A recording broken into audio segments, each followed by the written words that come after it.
বাজারে এখন কাঁচা আম প্রায়ই শেষ হতে চলল। কোনো রকম রান্নার ঝামেলা ছাড়া আজ বানাবো কাঁচা আমের টক ঝাল মিষ্টি আচার। প্রথমে আম খুব ভালোভাবে ধুয়ে মুছে নিয়েছি।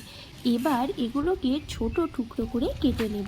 আচারের মশলার জন্য নিয়েছি সাদা সর্ষে, কালো সর্ষে, গোটা জিরে, মৌরি, কালো জিরে, পাঁচফোড়ন আর লবঙ্গ।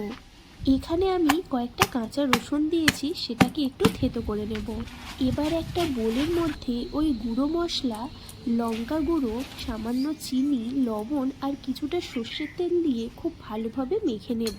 সাথে দেব থেতো করে রাখা রসুন আর কয়েকটা কাঁচা লঙ্কা। এবার কেটে রাখা আমের টুকরোগুলো ওই মশলার মধ্যে দিয়ে খুব ভালোভাবে মেখে একটা এয়ারটাইট কন্টেনারে রেখে রোদে দিতে হবে 15 দিন মতো। 15 দিন পর আমাদের এই আচারটা সম্পূর্ণ রেডি হয়ে যাবে। এই আচারটা ভাত, রুটি যে কোনো কিছুর সাথেই খাওয়া যায়। অনেক জায়গায়, বিশেষত বাইরে কোথাও ঘুরতে গেলে খাবার হোটেলে আপনারা অনেকেই এই আচারটা দেখে থাকবেন।